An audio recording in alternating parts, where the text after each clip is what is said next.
Welcome, Pathfinders. I'm Rick. And I'm Heather.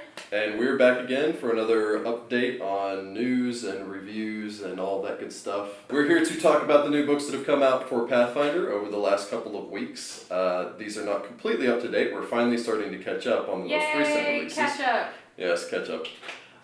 And so today we're going to be talking about Aquatic Adventures, which is the newest campaign setting book, and the Adventures Armory 2, which is the newest player companion book. Alright, so we're going to talk about Aquatic Adventures today. We've got a nice book right here. For all your deep sea adventures. For all your deep sea adventures. Aquatic Adventures is the newest the campaign setting line and basically covers all of the oceans of Galarian, as well as the assorted number of seas, which I'm not entirely positive what the specific difference I don't know, I want to say 7, but that's us, Galarian. In Galarian, there are 5 oceans, not 7 oceans. The 5 oceans of Galarian are basically scattered over the wall behind us, and we'll pop up a nice map for all of you to keep track of. The Antarctic Ocean, which is in the southern section of Galarian, basically an analog to the Arctic Ocean as far as our world is concerned. Mostly frozen, southern pole, big ice cap, the whole 9 yards. There's the Arcadian Ocean, which is set between Arcadia and Aveston, most famous known for the ruins of Aslant, as it's where the continent of Aslant was, up until abominable horrors from the deep decided to drop a giant rock on it. Like you do. Like you do. When the humans get out of line, you just smack it back into place. There's the Emerald Ocean, which is set between Kazmaran and Tianxia, basically separating the eastern continent just off of the inner sea, where most of you are probably familiar with Qadira, and the further eastern continent, which is that of Tianxia, which is kind of an analog again for the far east as far as our world is concerned. There's the Ubari Ocean, which is set between Garoon and Kazmaran, so basically separates this area right in here. And there's the Okayo Ocean, which is set between Arcadia and Tianxia. So basically in the far side of the world from the inner sea.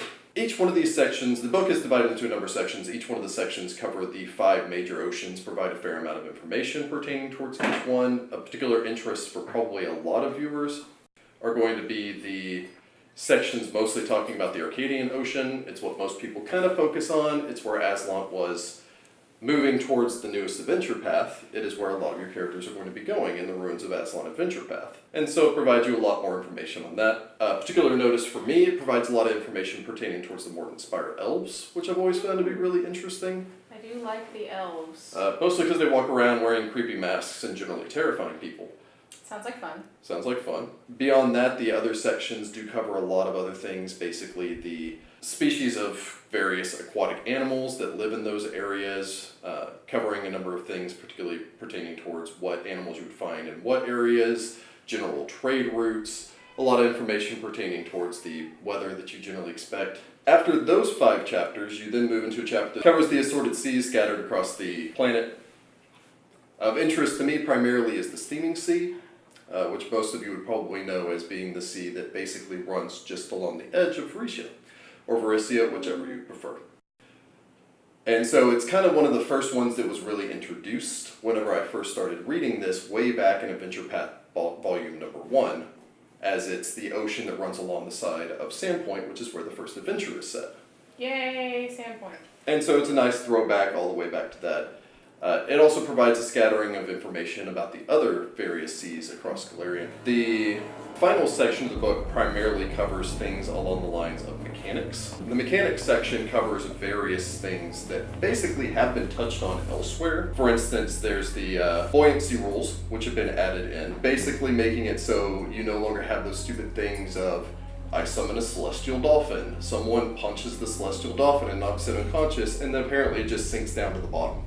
Which doesn't really make a whole lot of sense. Or my character jumps in the water, I'm wearing absolutely no armor, but if I can't make a swim check, I just sink literally down to the bottom in a placid pool. That's not how that works. And so the buoyancy mechanics actually add in 3 different categories. Basically meaning that you have sinking buoyancy, where effectively you are not buoyant enough to support your weight and therefore you sink to the bottom. Rising buoyancy, where effectively you can rise back up to the top and are effectively lighter than water. And neutral buoyancy. Neutral buoyancy is basically what all aquatic creatures have, which means that since they mostly have either air bladders or something to adjust their pressure, much akin to sharks, that they can stay at whatever level they were at previously. There are also 2 steps outside of this, which are the swiftly sinking. So for instance, I would imagine something along the lines of the paladin in full plate mail? A paladin in full plate mail. I was going to go with an iron golem. Oh. Any of those are going to swiftly sink to the bottom of whatever they put in. The swiftly sinking means that you actually have to make a DC 20 swim check to even kick off of the bottom, but you can walk along the bottom of anything that you've sunk down to. The swiftly rising is the exact opposite of that.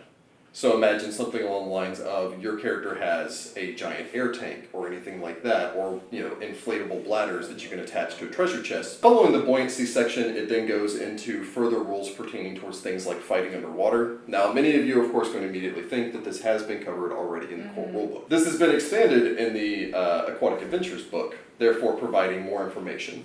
So for instance, fighting underwater, basically the surface of the water provides full cover, mechanically speaking. It always has. And so, for instance, if someone's underwater and you're... It's weird to me, because you can shoot a bow and arrow into the water and still shoot a fish. Which is where this comes in. Effectively, it still does count. So, for instance, if you try to fire disintegrate, well, the water's surface tension means disintegrate will hit the water, not hit a creature under the water. What they've added into this, though, is that the surface of the water no longer provides full cover for piercing weapons. Which means that you can shoot an arrow through the water. You can spearfish through the water. Because up until that point, fish are invulnerable if they're underwater and you're not. That's how that works in real life. That's exactly how that works. If you are underwater, you are invulnerable, yes. Everyone. You do suffer a -2 penalty, which makes a fair amount of sense considering that the surface of the water not only is the tension, but it's also displacing the light, and therefore you can't see things. Physics. They've also added in new mechanics expanding on things. So for instance, there's already been, it's not a condition, but the off balance, for lack of a better point, let's just go with status. This is not actually a condition that you gain. It's not something like flat-footed. But if you fail a swim check, you're off balance. They've expanded on that a little bit and also added in and finally answered the question that so many people have asked over the assorted number of years of what if I make a trip attack against someone who's swimming? It now just knocks them off balance. And what does off balance mean? Off balance means that your character is denied their dexterity bonus to their armor class. They are not flat-footed. They are just denied their dexterity bonus to their armor class. They suffer a -2 penalty on attack rolls and do half damage even with piercing weapons. This is in addition to the standard -2. You're what, disoriented or something in the Effectively, water? you just can't get the angle or the momentum to actually stab at things. I guess that makes sense. Right, and so now you can finally trip sharks. That is a sentence I never thought I'd hear anyone say. You can trip sharks. It's a whole thing now. It also covers a lot of things on spells. So for instance, how acid spells work underwater, they don't. How cloud spells work underwater, they don't. There actually is a feat that does allow you to do that. We'll get into that in a second. How cold spells work underwater, they do, although they actually do half cold and half piercing damage, which is kind of fun. Especially for things that are invulnerable to cold. That's interesting. Yeah, it's kind of a fun mechanic. How electricity spells work underwater. Which should be very well. Which, interestingly enough, because it's a magical electricity, they basically say it doesn't dissipate, so a lightning bolt still does a lightning bolt, except for it has no visual or audible mechanics. And therefore, when you point your finger, it is just an invisible streak of electricity because it's traveling through water. Interesting. That hits something on the opposite side. So that's just kind of fun. They cover fire, which of course still can transmit into effectively making a steam bubble instead of a giant fireball. Invisibility, which is a little bit crappier underwater because you're still displacing water. Yeah, so it would be like, the invisible creatures in movies when it's raining and you can see them type of situation. One of the more interesting things I found is that they cover sonic and sonic attacks underwater. And how they do this is basically by stating that, again, getting into physics. What, physics is real. You can't air quote physics. It's a thing that exists. By getting into fantasy physics. Sonic travels 4 times as far but uses up far more energy while in the water. So how does that work for sonic spells?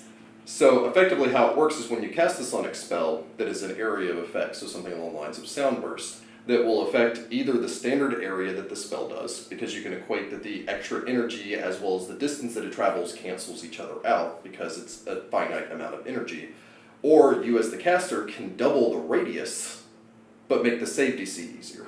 Oh. So it actually makes it a lot more complicated for using sonic spells underwater and adds an extra level to things. They cover ocean zones, which are kind of cool. For any of those of you who read back way in, I believe it was Adventure Path book number 6 is when they first covered this, Spires of Zen Shalos. They covered the various zones when you were sitting at mountains. Oh, right, okay, so air quality. Air quality and things like that. I can't breathe up here because there's no air. Yes. That would be the death zone. Mm-hmm. They do the effectively opposite here because they cover depth as you move further down into the oceans. This includes the sunlight level, which is down to a distance of about 600 feet, where effectively sunlight can still penetrate. Anything under 600 feet, so once you hit 601 feet, it is now only effectively 1% of light gets through, which means that if you're not carrying a magical light source or anything along those lines, then you can't see. Creatures with dark vision, I'm assuming. Creatures with dark vision and creatures with low light vision can see fine in what they refer to as the twilight level under the sunlight level. This extends down to a distance of about 3,300 feet, after which point you enter in what they refer to as the midnight zone. In the midnight zone, no light reaches it. Do they talk about pressure as yes, they're going down? They do cover pressure. They cover currents, which I thought was really interesting, adding in all of these extra mechanics to make everything a lot more, like a better term, just believable. Below this midnight level, you eventually reach the abyssal level. The abyssal level is utter blackness. And there's demons there. Well, not specifically. I'm being funny. There very well could be. There are probably aboleths there, so, I mean, just as bad. Again, for all of our aboleth fans that we gave a shout out to 2 videos back. I'm still not sure people are exactly fans of the aboleths. Fans of the idea of including aboleths in your game.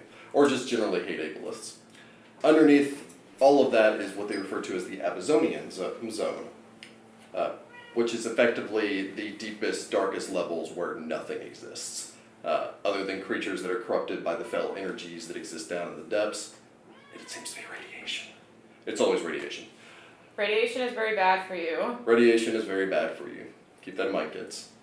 So, outside of that, lead is your friend. Lead is your friend. Unless it's in you. At which point, lead is not your friend. In the mechanics section that follows that, it includes a number of player options. This includes things along the lines of mundane equipment, which includes things like water goggles, which I don't know how we've avoided this entire time.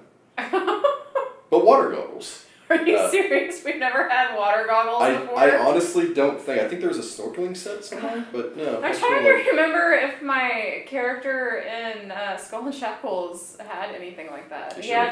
He had all the stuff to breathe underwater, but goggles, no. So there's mundane equipment that includes goggles. There's actually a magical swimsuit that's basically like a diver suit, which is kind of cool. As far as the options are concerned, the assorted number of archetypes are pretty good. There's a Cavalier archetype that is probably the shortest archetype that I've ever seen, as all it basically does is remove heavy armor proficiency and give you the ability to get an aquatic mount. Oh, that's kind of cool. So that's the Ocean Rider Cavalier. They actually have a new Cavalier order that's included in there. There's the Aquamist. What would you use for an aquatic mount? Hippocampus immediately springs to mind. Could you ride a shark? You could ride a shark. You could have a dolphin. That would shark. I mean, out of your options. The Aquachemist, which is a new alchemist option. So your bombs work underwater? Yeah, basically you have like depth charges that work underwater, which is just kind of neat. You also have an aquatic mutagen that gives you a sort of number of bonuses. Like swim bonuses and breathe underwater and all that fun stuff. There's also the Underwater Ranger combat style, which gives you an all-new list of underwater feats for your ranger, which ties in pretty well to the feats section, which is amazing. So lots of new feats for being able to do the death underwater. My favorite of these are the fact that there are now 2 new fighting styles. The dolphin style for your dolphin style fighters. Because I just love the idea of a monk of the dolphin style. And the shark style, which again, it just seems like they went with, generally people like dolphins versus sharks are awesome. And I'm pretty sure since there's an entire week devoted to sharks that they're going to give it to sharks over dolphins. That being said, both feat trees are actually pretty good. They also include the Aquadynamic Focus, which is basically an extended version of weapon focus, but you ignore the penalties for using slashing or bludgeoning weapons underwater. Ooh, that's nifty. So if you're going to be in a campaign where it's like, I'm playing a pirate, I want to use this cutlass, oh, I'm in the water, you can at the very least take a feat that would still allow you to use the cutlass effectively. And are there any prereqs for that, or can I just take this feat? I believe you have to have weapon focus. But after that, you can basically just roll with that feat, and it gets rid of that penalty. There's also an Aquadynamic Shot, which is basically doubles the range and halves the penalties for using ranged weapons underwater. Oh, that's kind of cool. So if you are a ranged weapon character, you can then use them underwater. It does not negate all the penalties for using thrown weapons, so you still can't use throwing knives or axes or hammers underwater, which I don't really know why you would try to do any of that to begin with. Lastly, there are two feats in there to affect spells that are the Murky Spell and the Steam Spell feats that would allow you to use your magic better underwater. The Murky Spell actually lets you use cloud spells underwater. Oh, that's kind of cool. So, you can finally cloud kill entire thing of, I'm going to say, Grindylows. Aw, why you gotta be mean to the Grindylows? Because everyone hates Grindylows. Ah, they're kind of cute. Lastly, in the magic weapons section, they do have two new magical enhancements, one for magic weapons, one for magical armor. There's the underwater weapon quality, which is just a +1, that basically if you don't want to use one of your feats to be able to use a slashing weapon underwater, you can actually give it a +1 enchantment so that you can use your greatsword underwater with no penalty. It's pretty great. The Aquadynamic Armor allows you a bonus on swim checks while swimming. It is not an enhancement or an enchantment to your armor, and therefore it's just a flat, I think, the standard rate that you'd usually get for like slick or shattered armor to enchant your armor further to allow you to swim better. So if you want to be that person wearing plate mail on a boat, you can do that. So with this book, and then they put out the, what is it called, like Aquatic Races or something that we'll probably review next time. Yeah. You think a lot... Blood of the Sea, I think is the name. Is that much of the new adventure path going to be underwater, or...? From what I understand of the upcoming adventure path Ruins of Aslan, at the very least one book takes place entirely underwater. I feel like this is my opportunity to play a sea elf. Be a great opportunity to play a sea elf. It'd probably be a good opportunity to play one of the Undyne, the aquatic blooded humanoids. Good opportunity to play a Gilman. Great opportunity to play any of the other aquatic races that you don't usually think that too much about. So merfolk, things like that. It'd be hard to be a merfolk on the parts where you're on land. That's true. Somebody carries you in a bucket. I don't know. Yeah. That's you just take the leadership feat and just. That's what your cohort is. They just cart you around in this giant basin of water. What was that Doctor Who episode with the face thing that they had to keep moisturizing? Oh yes, the last human. I can't remember her name. Oh my gosh. Anyway, yeah, so it's basically that kind of thing. So the last two things I want to bring attention to is one, speaking of aquatic companions and mounts, they do actually provide you the rules for buying a hippocampus. Okay, I feel as well as a war-trained hippocampus. Okay, that's amazing, and I want one. Under the magic items, they also have the coral figurine, hippocampus figurine of wondrous power Aww. to let you just summon a hippocampus. Lastly, they have included the apparatus of the octopus, which is kind of like the apparatus of the crab, but a submersible. Which is pretty great if you want a little, like, it honestly looks like a metal drum with these little, like, rock arms sticking off of it that do all amazing things. So it can squeeze only 2 people, so sadly you can't fit an entire party in there. You can if you have more than one. You can if you have more than one, and maybe if you're halflings. You're an all halfling party in this little octopus submersible. Halflings or gnomes. I mean, either would work. So, yeah. The first section of this book, I generally like to provide a lot of information pertaining towards the world, the setting, all of the things there.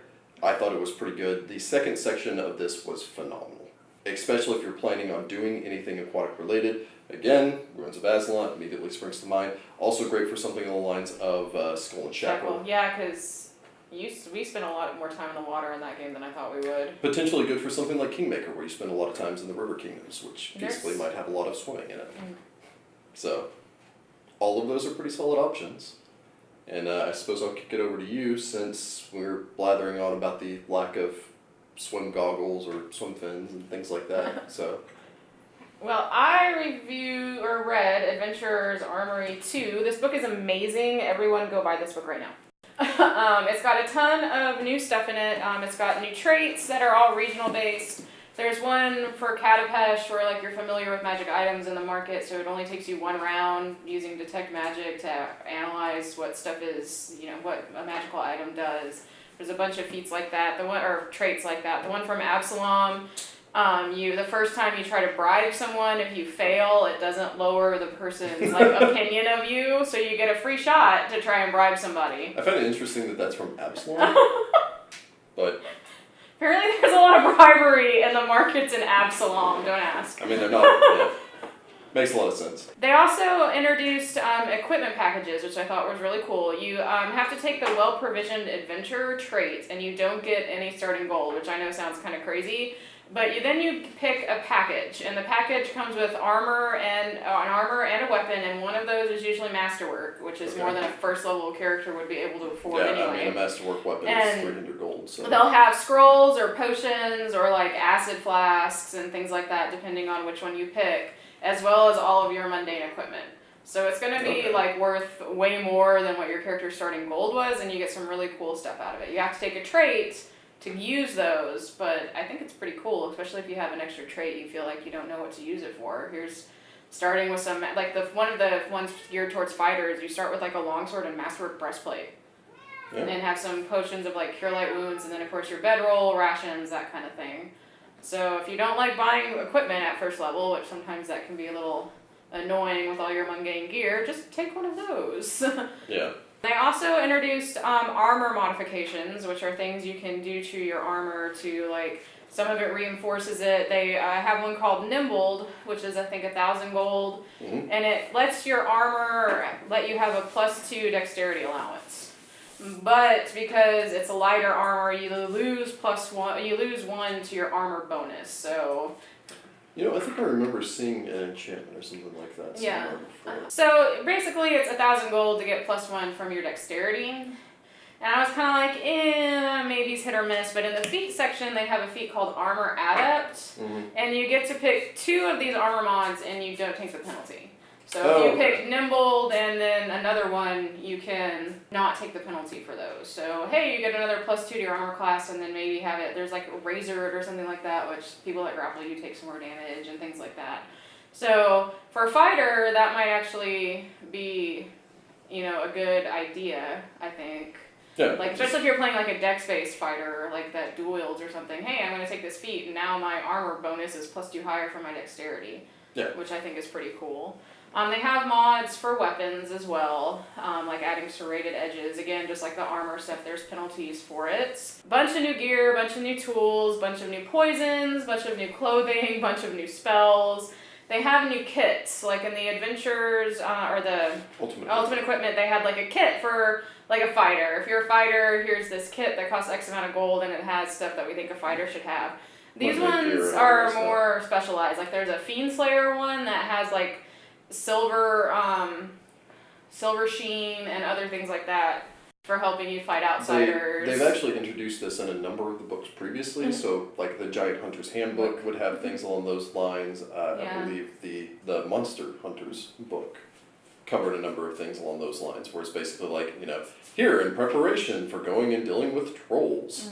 They had 7 or 8 of them, I think, in here. Right. A few. There was an Underground Survivals kit, which has all sorts of gear for spelunking. There's a whole bunch of new alchemical stuff, alchemical gear, alchemical items, alchemical weapons. So all sorts of fun stuff you can make and throw at people. Awesome. They also have a section in the back for gear from foreign lands. There's a section on Tianza. They actually outside of the inner city. Okay. They actually have a section on Tianza that has a ceremonial tea that gives you some benefits if you do the tea ceremony.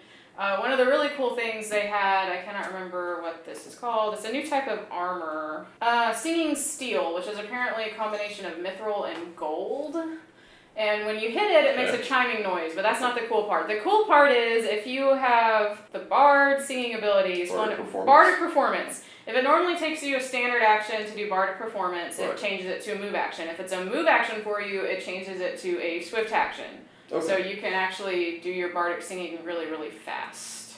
which I thought was really cool. Be really good for those combat bards, like the dervish bards and things like that, so that they can kick in that ability and still get their full attack. Yeah. So, and useful. they also have some stuff from Kadira in there. And there's another new type of armor material that it is immune to rust, so you can no longer fear rusting grass and rust monsters. And it also is so shiny that if you have bright light shining on you, you can actually use an action to dazzle opponents that are next to you for a few rounds. Yeah, that'll probably be also useful for things like the dirty trick combat maneuver. One of my favorite things in this book, though, was the poppets. Okay. Which are these adorable little constructs that you can make if you have the feats, or you can take them as improved familiars, or you can purchase them. They start out as tiny, but you can actually upgrade them to small. And as long as you have their little token, they'll do basically exactly what you tell it to do. They don't have intelligence, so it's going to follow your command to the letter. But they're just these little cute little constructs that you can have follow you around. Like Sackboy? Sort of like Sackboy. Yeah. Yeah, because they're made of wood and burlap, you know. They look kind of like children's toys. You can do upgrades and stuff for them. There's one that takes away their fire resistance. There's another one that makes them move faster. There's one that can make that they can lift more and carry more. They have fire vulnerability? They have fire vulnerability. So it can take away, so that one can make it fire vulnerability. Words, I have them, I swear. But I'm just gonna stuff this little Sackboy full of asbestos. Send him on his way. If you take them as a familiar, you can't add the augmentations, but like when you hit 5th level, you can pick one, and then I think 2 levels after that, so 5th, 7th, 9th, and you can add augmentations to them.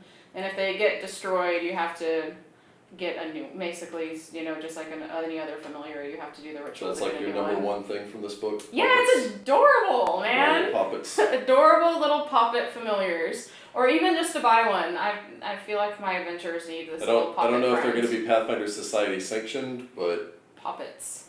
Yeah, so watch out, Pathfinder GMs. This book is very awesome. It has lots of new feats and traits and stuff in it that I think are very useful. I will be stealing Rick's copy, even though he doesn't know that yet. That's fine. So, poppets. Everybody needs a poppet. No, the first Adventurers Armory was one of the single most popular of the original players. Which is weird because I don't remember looking through that one. I was looking through the second one and I was like, dang, I don't remember looking through the first one. Is it as good as this one? Well, it was hugely popular. No, a lot of it was eventually, taken and collapsed into the Ultimate Equipment.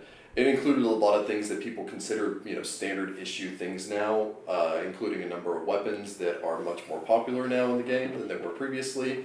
The spring-loaded wrist sheaths are always everyone's favorite. Spring-loaded scythe. That's in here now, in the Adventurers Armory too. You can have a spring-loaded scythe. Like a scythe switchblade? Yes. You can make a sleight of hand or disguise check, so people just think it's like a staff, and then you press a button as a swift action and scythe blade. That would have made Gandalf way cooler. Yeah, I know, right? I feel like I need to make a character that has a switchblade scythe. It's a thing that needs to happen. So there you go. No, I mean the original one was super popular. It had a whole bunch of fans to it. Is still oftentimes considered to be one of the best from the Player's Companion series. And so I think a lot was riding on, them having a continuation of that, a 2 behind it, of it being as good as the original. And so you're going to say that it owns up, even though apparently you haven't actually looked through. I'm sure I have. I just don't remember it as much. Yes. The original's phenomenal. Yes, the second one is amazing. I'm going to probably pop up both of these side by side so you can see it, but I love that the covers are homages to one another. So that's also pretty great. Oh, that is really cool. Yeah, the covers are pretty much an homage to one another, so I kind of like that as well.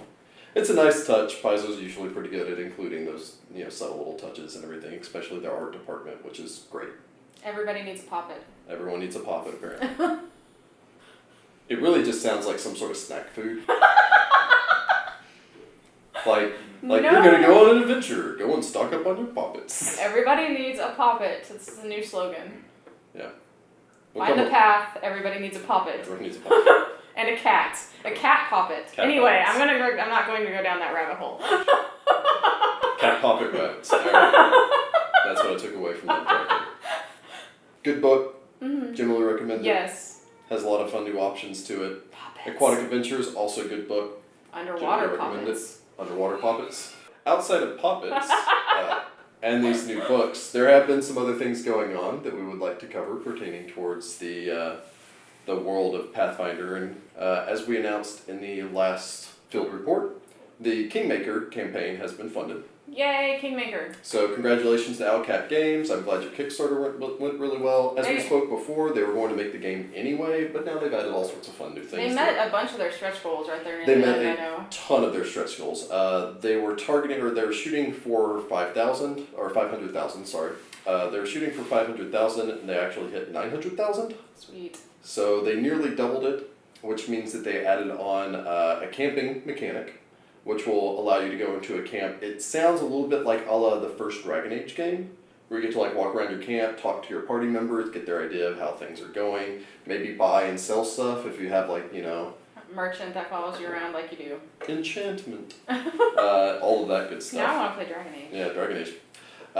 They've added in the Magus, so you're going to have the 11 core classes plus the Magus as an option to play, so you're going to have 12 classes to play. I don't know if they're adding any Magus companions or if the Magus is going to be something exclusive to just the main character. So they've added in the Magus. They added an entire extra new chapter into the story.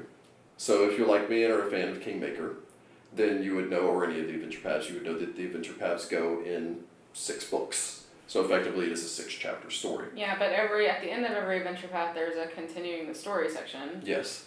I'm not entirely positive that that's what they're doing with this one. But it does look like they're going to be adding, or they are going to be adding in a 7th chapter to it.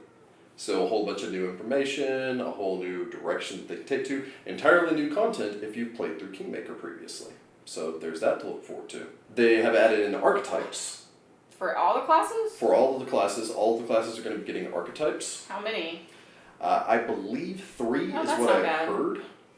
So hopefully... Well, it's like in Baldur's Gate 2, they introduced the kits, so you can be like a Dragon Slayer Paladin and everything like that. Yeah, the Cavalier. Cavalier, there you go. Which is Cavalier Paladin archetype was pretty great. The last one that they unlocked is the extra companion. It's a goblin! Which is a goblin. So if you've ever wanted a goblin on your party, now you can have a goblin as part of your party. Apparently he will give you all sorts of advice on how to run your kingdom. Oh, I'm sure that will be amazing. Put holes in it.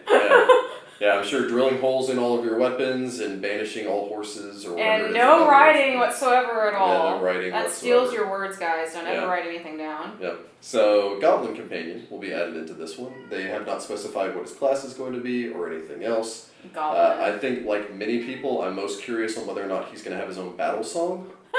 Which I'm hoping for. That's amazing. Which would be pretty please great. make him a little goblin bard that sings amazing goblin songs all the time. The only thing I was going to shout out to, and I meant to shout out to this last time, but unfortunately I didn't. July 1st was Paizo's 15th anniversary. So congratulations to all of you Paizo guys out there. Yay, Paizo. I'm hoping for another 15 years of great product, and you guys have not disappointed us. More than that, please. Well, I mean, minimum 15 years. So however long you guys are going to keep doing this. And we'll keep doing our small part here by sitting in this chair and talking about your stuff. Yep. We are helping very much, and we know it. Yeah. You're welcome. I do nothing but sit here in this chair and talk about this stuff. Occasionally they wheel this chair onto the street so I can talk to random passersby about this stuff. That's basically what I do. Oh my god, I have to see you doing that now. That has to be a thing that actually happens, like with the book. Have you heard about I'll just take Pathfinder? this chair to conventions and just sit it down in the front lobby. Have you heard the good word of Raspberry? There is no good word of Raspberry. So outside of that, we do have a number of comments that all of you have left us. We wanted to address some of those and give you our feedback, and also just thank any of you who have left comments for us. Yes, we like comments. Please leave them. We go out of our way to reply to all of them, and we'd like to shout out to a few of them here. So first off, Kieran Leah, and I apologize again if I mispronounce this, I'm used to Pathfinder where all names are phonetic, and therefore if I can't pronounce this correctly, we then can that is make entirely it my up. fault. No, phonics works for us. Yes. On our Pathfinder Society video stated, another good video, are you planning on eventually running through all of the Society modules, or are you going to do any of the bigger APs potentially? When we started talking about doing a Let's Play series, we originally decided against an adventure path because we didn't want to spoil something that big for people if they eventually wanted to play through it themselves. And that's why we started with the oldest society scenarios, because they've been out a long time. A lot of people have probably played through them if they're in society. Karen actually did comment on our first society module that I'm going to guess they actually played through it themselves, and that apparently lost someone to the Pyramid of the Dog. So sorry for your players, but or you yourself if you haven't. Kieran isn't the only one that's apparently asked us about if we were going to run an adventure path. So we have kind of started talking about being one of the adventure paths and go ahead and running through it, since that's what everybody seems interested in us doing. So if you want to see us run an adventure path, let us know in the comments, because we want to do what y'all want to see. So if you'd rather have an adventure path than society, give us your opinion. So thank you for that comment, and I hope that we've answered your question as far as things are concerned there. And again, sorry that you lost somebody to the first book. Silent Tide was rough. Yeah, we've been kind of lucky so far. We got really close in Silent Tide. I think I got knocked out, and didn't somebody else almost hit the ground? I think Leaf was in trouble in that one too. I'm always in trouble. Leaf sucks. No, don't say that. We love Leaf. Leaf sucks. Buy my shirt. I know he didn't kill anyone for two entire videos, but Y'all give Leaf a hard time. Leaf That's is true. pretty cool. Jordan's dice just hate him, and that's not just in society, guys. That's like in our adventure paths. Unless I'm the GM, then I wreck face. It's true. It's awful. He's like got this weird like reverse curse. It's terrible. either that or once you're behind the screen, technically speaking, you can lie and it's no longer considered cheating. That's a bunch of bull. Y'all better not do that. If I ever catch you guys doing that, there will be death. I did not say that on camera. I love you. Considering the fatal nature of most of my encounters, I'm not really much one for fudging dice. I don't really believe in it. I can understand for plot reasons or something like that, delaying the inevitable to give them a more dramatic death. But The dice fall where they may, I suppose. yeah, beyond the comments there, we have also gotten a number of likes as well as comments given over towards our Starfinder teaser. We would like to did an thank amazing job. our cameraman / video guru Dean for doing a phenomenal job on a 3D modeling for our official spaceship. So we're going to start up our own video series on helping all of you make your characters for Starfinder as fast as possible. This will be focused, of course, on allowing all of you to make your own characters for Starfinder Society, which will be dropping with 3 of its own modules and is a great place to introduce your own characters to. If you go back and look at our previous video, we extensively covered all of the new fun stuff that's going to be coming out for Starfinders. Pawn sets, GM screens, which is phenomenal. I did a whole thing on the artwork on that. It's great. As well as the initiative trackers and New adventure path. New Adventure Path, Dead Sons. So definitely worth checking it out. And I'm glad that you guys are excited for what we're going to be doing next pertaining towards that. So in conclusion, Everybody Adventures needs a Armory 2, poppet. Everyone needs a poppet. Aquatic Adventures, if you're planning on doing anything where someone so much stumbles in a puddle, it is great for all mechanics. Oh my god, there's water up to my ankle. What do I do? There are mechanics for that now. For knowing the current of that stream and exactly how it's going to affect your players. No, Aquatic Adventures is great, particularly if you're planning on going with the New Adventure Path, and giving all of you an opportunity to finally go and explore the depths of Aslan, which has been something that, while hinted at throughout the entire history of Galarian, this is really the first time that we're going to be able to have an in-depth look at the ruins of the Aslan continent, as well as getting a better idea as to the society of the Aslanti themselves. I think that's going to be interesting. I am a big fan of the ancient societies. I love Thassalon, so Yeah. hopefully Aslan will be just as interesting. Yeah. And We'll keep all of you updated on the new things to come out. We're going to have a new review here shortly. yes, For we will other finally be caught up, and the field reports will probably be about once a month, shortly after the new books come out. That is the plan.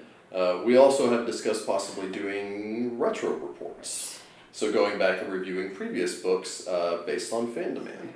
So if you have any suggestions for any books that you would like for us to give you our honest or even not so honest opinions, if you would like us to lie to you, which we would never do, then feel free to submit those in the comments section below. As always, like and subscribe, all the rest of that. Everybody needs a poppet. Everyone needs a poppet. Everyone needs to subscribe. It's a nice little button. Just flip around or something. every once in a while it just pings up on your phone. So if you don't have too much already exploding your phone, which I think almost all of us do, you can add one more thing to it, and that would be us. Because we're awesome. We try. So with that, good luck, Pathfinders. Bye-bye.